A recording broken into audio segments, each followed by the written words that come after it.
On today's show, how confident is Nico Harrison that the Mavericks will re-sign Kyrie? What did he think about Luka Doncic's potential trade request? And what did he say the two things that needed to improve on the Mavericks? Talk about that and more on today's Locked On Mavs. I'm Luka Doncic, and this is Locked On Mavericks podcast. Mavericks, NBA champions. Bang! It's good, and the Mavericks have won the game. If you don't believe, you shouldn't be here.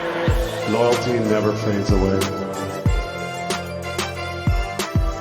And welcome. You are locked on to the Dallas Mavericks. My name is Nick Angstadt, media member and NBA channel manager of the Locked On Podcast Network. Thanks for being part of the show, making Locked On Mavs your first listen every day. Follow or subscribe for free wherever you get your podcasts or on YouTube, where the best way you can help us grow the show is to listen every day and to comment anything below. Let us know, what was the quote that stood out to you the most from Nico Harrison's exit interview?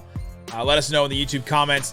If you want to support the show, text us and get text alerts from us about Mavs rumors and more throughout the offseason. Subscribe to our subtext. Text the number 214-643-8637 or click the link in the description wherever you're listening to this. Also, this show is brought to you by HelloFresh. Skip trips to the grocery store and count on HelloFresh to make home cooking easy, fun, and affordable. That's why it's America's #1 meal kit. Go to HelloFresh.com/NBA60 and use code NBA60 for 60% off plus free shipping. And joining me, as always, my co-host, writer, contributor at Mavs.com, the exit interview interest. The one more thing, King. What you got for me, Isaac Harris? Maybe we should do an exit interview. We do like an exit interview of like a live YouTube or something, and we just take questions from people, and it's our Locked On Mavs exit interview from the season. We should do it on subtext.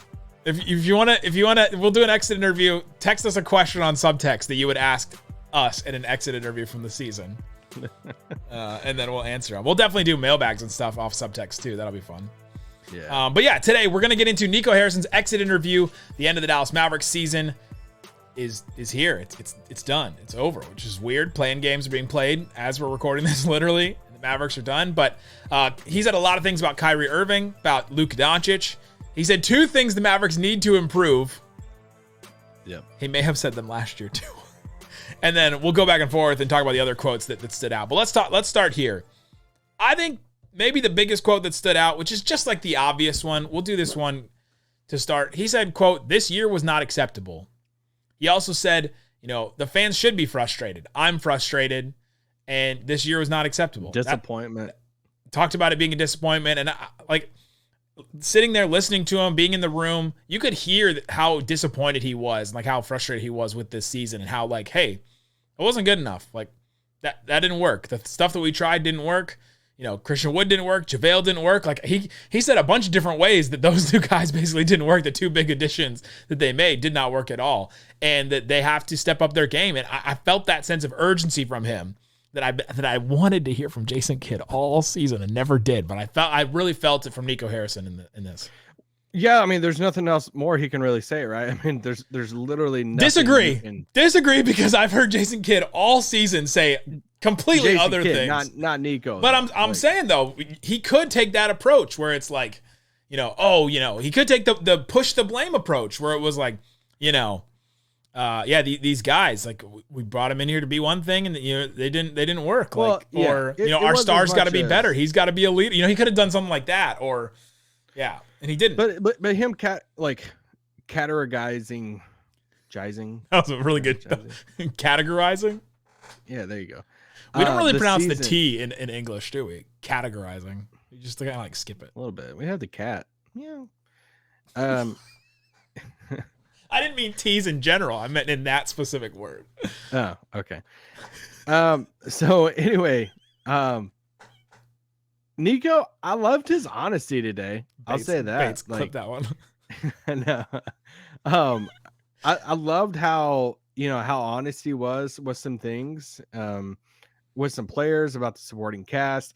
That's the stuff that he doesn't have to be as honest about. Yes. Like I fully expected him. Like there's no way somebody in the GM could get up there and say, yeah, we fell short, but man, we have a lot of things to hang our hats on. And there's a lot of stuff, like not after a season like this. This was a horrific season. There's no way of putting it. So, And he acknowledged that. And you want to hear that. You expected to hear that, but I didn't expect fully some of the like transparency of like, yeah, we got to get better players around these dudes, and like, yeah, right.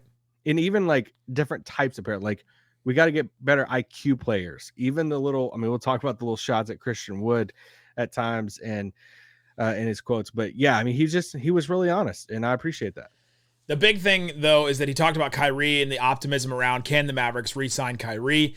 You know, he said, quote, the things that he said, Kyrie did an exit interview with Nico Harris, and he didn't do one with media, but he did do one with Nico Harris. That's the more important one, to be honest, is that he does that. Remember when Porzingis skipped an exit interview a couple of years ago with the Knicks? That was the exit interview with the front office. So, like, that's when you worry. So I had a lot of people comment or DM or whatever and be like, oh my gosh, Kyrie skipped his exit interview. What does that mean? Like, it doesn't mean left town. Doesn't mean anything really. Dwight Powell didn't do an exit interview. So, and he's like the most veteran of all the veterans. I mean, this year we only had like 4, right? Yeah, there was only like 5. It was all the guys signed under contract next season except for Davis, Reggie Bullock, and that was it. So like everybody that's not under contract didn't show up to an exit interview.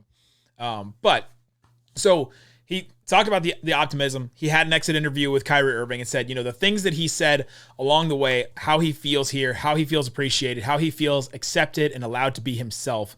Those are the things that he said kind of consistently. That's what gives me the optimism that he wants to be here. Why are those things so important to keep Kyrie in with Mavericks?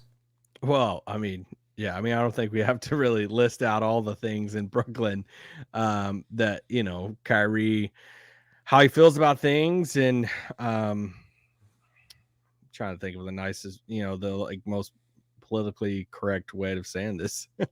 I think it's easier than that. I don't think we have to. He cares about those things. He cares about being allowed to be himself. I remember before a playoff game when he was playing for the Celtics, where he took the sage and like was walking around the court, and people made that seem like it was such a ridiculous thing.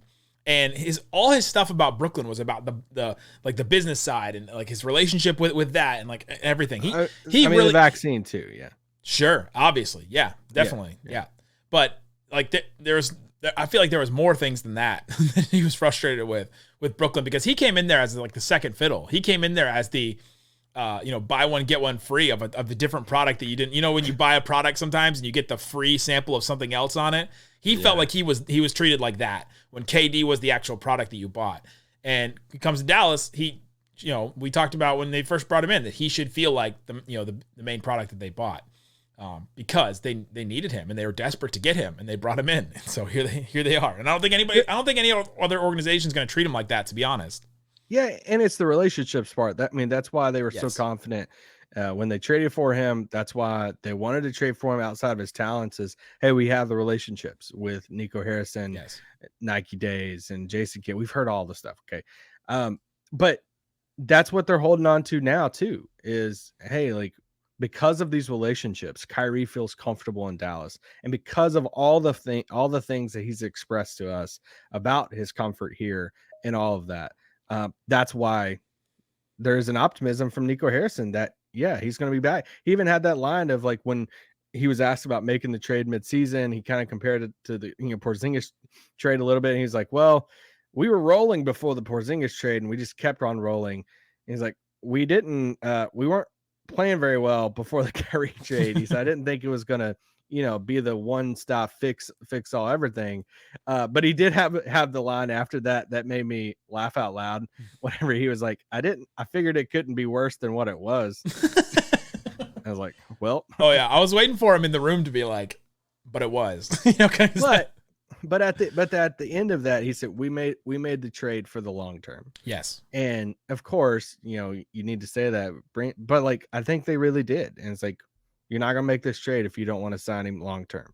So, yeah. He talked about, I see it as a long-term play and not a short-term play. He also said several different times that they both work, talking about Luka and Kyrie, that he still believes in that pairing, that pairing can take them to the next level. And then he threw everyone else on the roster under the bus by saying it was the other guys that didn't work out around them that they need to change. So coming up, let's talk about why those other guys need to change and how specifically they need to. And also, he talked about Luka and a potential Luka trade request. So we'll talk about that coming up. But before we do, let me tell you about the ultimate GM game. Oh, Isaac, Tell me about your addiction. The people know that your name is Nick. You're addicted to Ultimate GM. Hi, I'm Nick, and I'm an Ultimate Pro Basketball GM-aholic. It is one of the coolest mobile games. If you just like to sit around and play these like mobile games, and you want something that you can like invest some time into that also like pays off in the end, because you can win things, you can see a player grow from like when you draft them all the way to the end of their career, where at the end of a player's career, they will like retire and you can bring them back as a coach. Like you can keep them around forever. Like that's such a cool feature in this game. You get control of the draft, free agency, trades, all kinds of different things. Go check it out. The Ultimate Pro Basketball GM game, and our listeners get a 100% free boost to their franchise when you use the promo code LOCKEDON in the game store. That's all caps, one word, locked on, in the game shop under redeems. Go check it out. ProBasketballGM.com or at the Ultimate Basketball GM game on the mobile app store. Go check it out.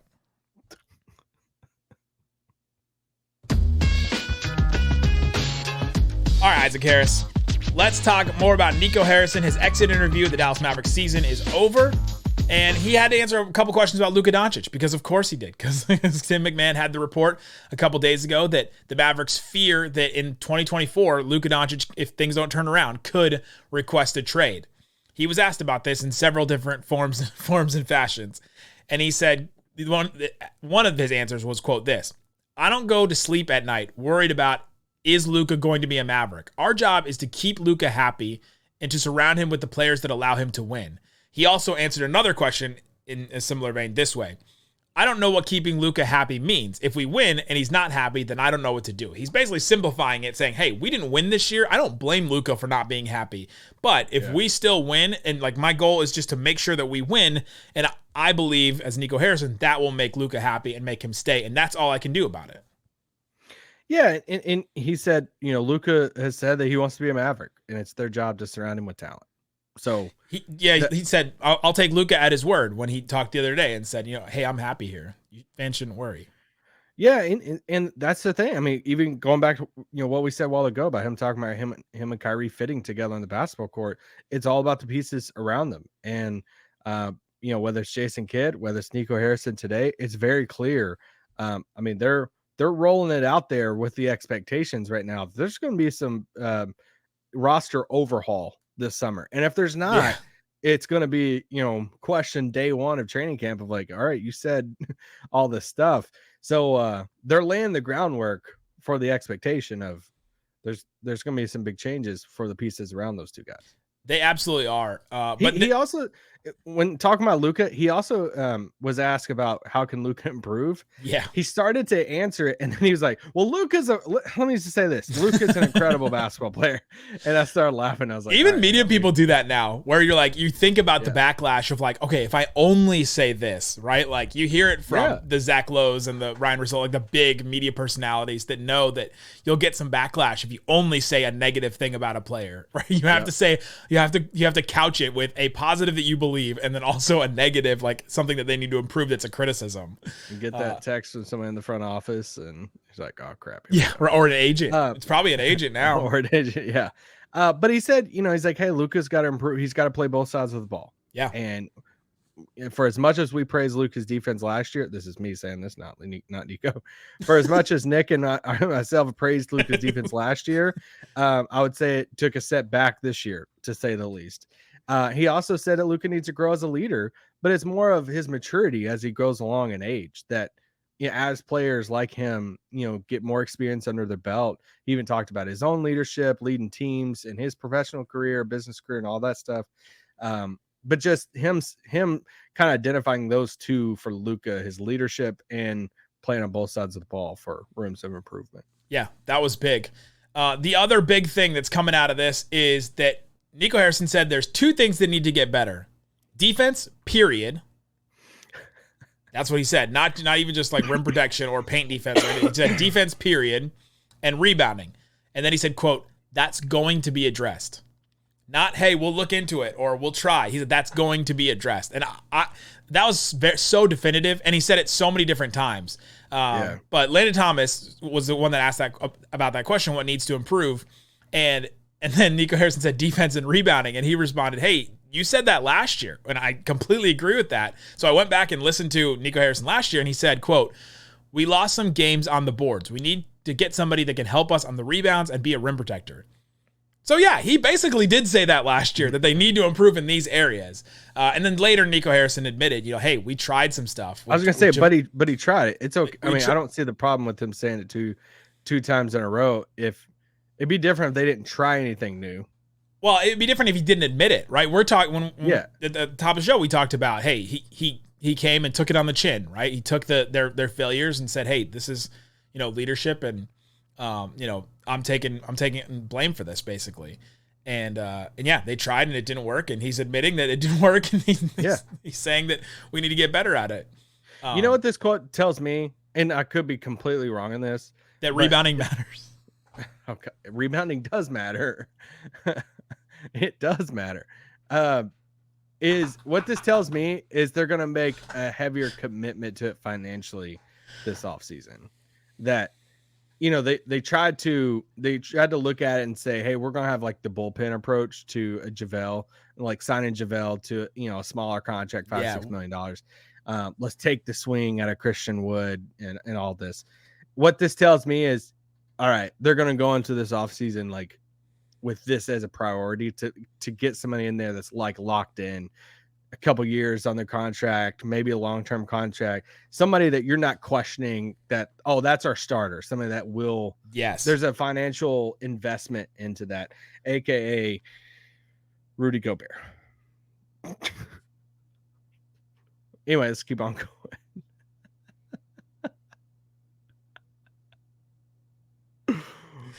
You say this, you say this now, but the Timberwolves without Gobert are destroying the Lakers right now in this play-in as we're recording this. So sign me up. For Gobert? No, I'm talking about for Minnesota. Are we gonna have to do the same Gobert podcast we did last year? Should we just like take it and run it back like the same podcast we did last offseason? But I think you're right. I think the point that you made, that it has to be a guaranteed, no doubt starter type player. That, like your guy Miles Turner. You've been shouting for Miles Turner for watch years. Clint Capella with the Hawks. That would be a no doubt definite bring him in. Like if they just want to make room for a Kongwu, or they make a bunch of changes, like they're talking about potentially trading Trae Young, they want to like change everything around it, and they're like, okay, we can maybe get something from Clint Capella as he is aging, then that's a player you bring in and you're like, okay, that's a guaranteed starter. We're not like, oh, maybe it's JaVale, maybe it's Dwight, maybe it's Maxey. No, like guaranteed, definite guy making like $20 million a year that can be your starter. And yeah, I thought being definitive like that, I thought that really stood out to me. He also was asked about why the defense wasn't good this year, and he said, we just didn't have players that were committed to it.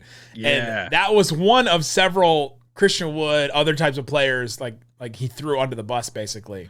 He also, I think the comment he used that made me like chuckle out loud was he was asked about losing Dorian Finney-Smith, and and we all love Dorian, and he even said it too. He's like, I love Finney. He had a way of saying it too. Like I love Finney. Beautiful spirit. Great. Amazing player. But we weren't good defensively when we had him. Like this season, he was talking about like before the trade. Yeah, made me laugh out loud because I'm like, I love Dorian, but it's like you could tell there's a little of Nico's side of like, I'm so sick and tired of hearing about this that we gave up Dorian and now we suck defensively. We always suck.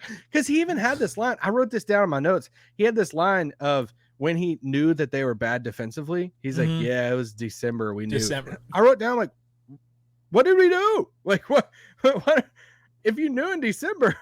Why didn't we I don't know. That's when they brought in AJ Lawson. Okay.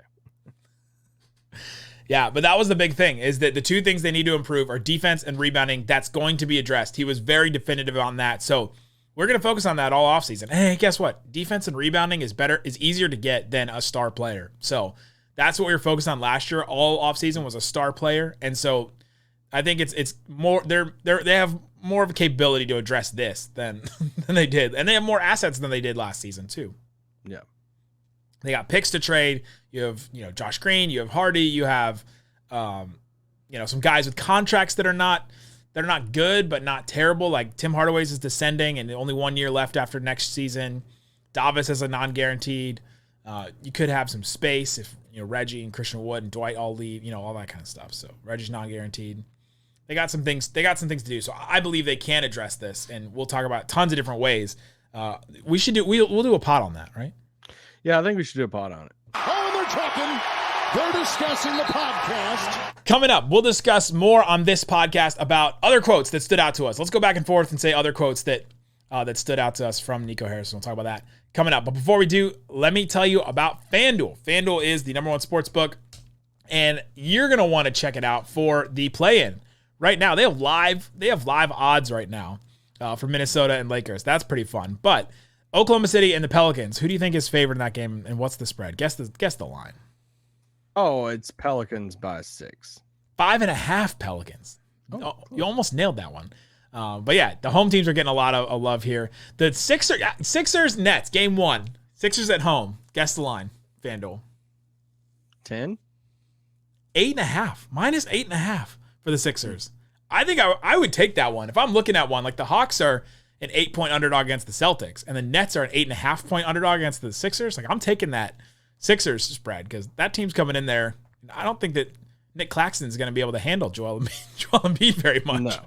No. We love our guy. We love Doe. Beautiful spirit. Amazing player. I don't think they're going to be able to handle the Sixers. So go check it out. FanDuel.com/lockedon.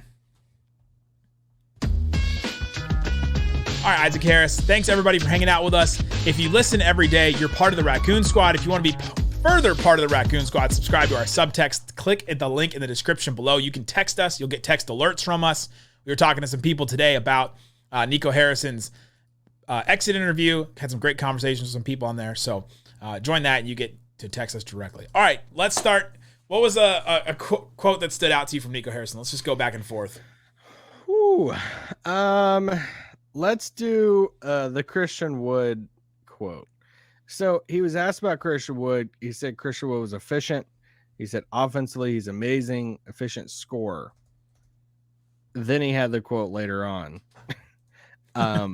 saying, just because you're an efficient scorer, there's more to the game than that. There you go. Yeah, that's it. Like he's 6'10" Lou Williams, and I don't think he accepted that.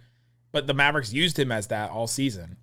And I think the fact that he kept talking about rebounding so much, and they didn't talk about Christian Wood, talked about his rebounding. And I had a lot of people reach out. I don't think he was blaming everything on Christian Wood, but some of these comments do, like the one about, what players work around Luka and Kyrie. Players with high basketball IQ. Well, he doesn't think very highly of the players the Mavericks had. So if he says that those are the players that work around Luka and Kyrie, and the players we have don't work, what does that say about the players' basketball IQ that they have right now? Yeah. That one is interesting. To me, I asked him a question about a couple things. I asked, one of my first questions that I really wanted to know was, I said, last week, Mark Cuban said, there are some things in basketball that changed that I didn't keep up with, and I personally take blame for that. Mark Cuban said this. We remember, we talked all about it. That's when he referenced the take foul. The take foul changed, and it changed everything. Things in basketball changed that we weren't prepared for. And I said, what do you think about that? What were the things that changed that you guys weren't prepared for? And he responded, I'm not sure what Mark meant, and I'm not going to try to put words into his mouth by saying that. And he said, if I try to guess what Mark Cuban said, kind of like in jest, like saying, hey, who knows what Mark Cuban's thinking at any given moment.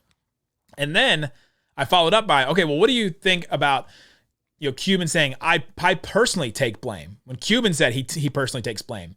And Nico came back and said, that's what leadership does. Leadership, you take responsibility, just like I'm doing out here right now. I'm taking responsibility for our season. And I thought that stood out a lot to me because of all the stuff we talked about Jason Kidd, of taking responsibility and of taking blame and all that kind of stuff. It was just so opposite of what that was. And yeah, I appreciated that and from Nico, and I thought that was interesting that he said, hey, leadership takes responsibility. It's exactly what I thought of in that moment was Jason Kidd. I thought it was interesting how Nico, how much he gushed over Jaden Hardy. He was asked about. I didn't. I was right with him. No, well, I'm just saying, it got a. Oh my gosh! Wait, he gushed about who? Jaden Hardy. Party, let's go party. Let's go. All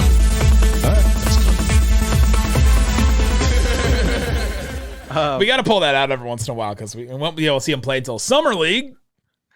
Next time we have Nico on the pod, we got to do that. we got to drop it and get the awkward Nico like chuckle. But no, I mean, People got forget like about Frank. It got an audible. Oh my gosh! I mean, Jaden Hardy. Yeah, an the oh gushing. my gosh from Nico. But he just talked about how much he grew over every month of the season basically, and then he even said he expects next year for him to be an everyday player, to be a part of the rotation next year. He was asked what's a realistic next step for him, like a role for him next season. And he said an everyday player. It wasn't like he said he's going to be an everyday player. He said he expects him that's like the next step for him. Yeah, that he should be that basically. Yeah. So I made a note of it. How much it's been Nico's only draft pick, so it'd be nice that he traded for. Yeah. What if Nico's incredible at drafting? He got Hardy, and what if he the 10th pick he gets like the next Giannis or the next whoever? That'd be amazing. What if we just don't know? They just haven't had draft picks. I know we don't know how good Nico is at drafting, and they keep trading him. They already traded a future first. To me, the comment that we talked about a lot yesterday. He said Jason Kidd is our coach. Came out and definitively said that, and it said no one asked about him last year, which again we talked about yesterday. If you want to hear us talk about Jason Kidd, go listen to yesterday's episode. Let me push back on that just a second.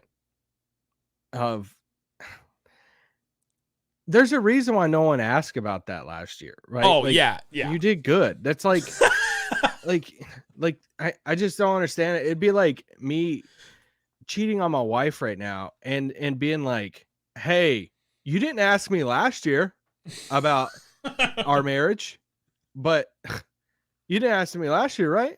And it's like, well, no, because stuff has happened over the past year. What are you talking about? So remember, she wants him to respond to her DM. And it wasn't just Nico, it was Jason Kidd the other day too, right? Jason Kidd and Nico have both said this. About Jason, his Kidd job. got pretty frustrated about it. He's like, about not asking last year. I'm like, I don't know. I just don't understand the mindset of that. Of like, we know why we didn't ask that last year. Yeah, it was what it was. Anyway, and this year was complete opposite. So I feel like it's a natural thing to at least be asked about. But anyway, I'm going down through my list. We've covered a lot so far. Talked about the Luka stuff. We talk about something that's not Nico Harrison for 1 second. Yeah, please do. Markieff Morris tweeted something today. He said, quote, I didn't see this. Dallas, I know the year ain't go like we wanted to, but everything happens for a reason. First time in 8 years I haven't been to the playoffs. Coming back next year for everything we didn't get. See y'all soon. Okay. He's not under contract next year, right? I don't know. He hit some shots in that last game though. But he's not under contract. So what's he talking about coming back? We'll come back to somebody. He could be back in Dallas. I don't know. Yeah. Minimum. Let's end it talking about the quote he gave you about what he's learned. Yeah. Because I thought that was interesting. So I asked him, what have you learned up until this point about your job and about this that you wish you knew from day one? And this is the first time his whole press conference, he really sat and thought about something. He really wanted to say something very specific. And he said, I didn't understand the way that fans get so high and so down after like wins and losses. Yeah. And then somebody else asked a question, like kind of interrupted him, and that made me furious, but he answered it that way. And I thought that was so interesting. I'm so curious how a GM can gauge how fans feel, because I don't know if they believe in the Twitter stuff. We have the Jason Kidd proof that he doesn't care. Twitter isn't the coach. But he pays attention to it. But he does pay attention and read that stuff. We know Cuban probably does. He's probably got burners everywhere. At Nick Van Exel, at Isaac L. Harris are probably both Cuban burners at this point. So. Yeah. People tweet us all the time thinking it is. I want to know, there's so many different angles to this that I was thinking about. My immediate reaction is I would love to know how he knows the fan reactions. Yes. Is it Twitter? Is he on Reddit? Is he? I mean, that would have just fueled so many people if he was like, "Yeah, get on Reddit after games." It would have been. It would have been like when Iman Vellani, who is Miss Marvel in the MCU, like she's the biggest Marvel fan, and she has a Reddit account, and like these Reddit fans spent so long trying to figure out who she was, like which. She's like, yeah, I still like even when she was in a Marvel project, she's like, I still comment on stuff, and she's like just such a big like nerd about everything that she's commenting. It would be like that, like everyone would be trying to find him so hard, like okay, let's see somebody commented on this. Who like, is who's defending Dwight Powell? But also thinking about that's Bobby. Bobby's just on there, just defending Dwight. But also think about it from his perspective too, of like most people who get a GM job, they've been in a league for a while, so they at least know the relationship with fans, or have distanced themselves enough that they don't understand what it is. Yeah, and I mean he's been around the league for a while and all relationships, and he knows. I'm not saying he doesn't know about fandom and all that, but just the uniqueness of it for him. A couple of years now of being in the front office in that relationship of an NBA front office, or really just a sports franchise front office with a fan base, that made me think about that, of like how unique that is for somebody to learn. And he probably is at least checking social media and seeing the extreme highs of fire him and all this stuff into after wins, we're winning the title. And that's Twitter. That's social media. He's probably in the comments of this video right now. Say something nice to Nico Harrison in the comments. I bet people come up to him like in daily life as he like drives around or drops his kids off at school or something. Like I bet people say stuff to him all the time. I mean, I'd probably say it's nice things because most online people aren't going to say their crap to people. But the highs and lows of like wins and losses, like after a loss, people probably say like, oh man, that one was so tough. Like that kind of stuff. I don't think they come up and say like mean things to him. But hey, why didn't you play Christian Wood? I want to ask him that. Do people ever come up to you and say, hey, why did you play Christian Wood? There you go. Let us know. How long do you have? Let me explain to you why he's not going to play. Let us know in the comment section below. What do you think? What comment from Nico Harrison stood out to you the most? Also, subscribe to our subtext. Check the link in the description. Go listen to Locked On NBA. Go listen to Locked On NBA. Great stuff. Breaking down the play-in games. Locked On NBA on the podcast app of your choosing, or wherever you get, or on YouTube. Check it out, guys. Thanks so much for listening to Locked On Man. Peace out. I did that read so good.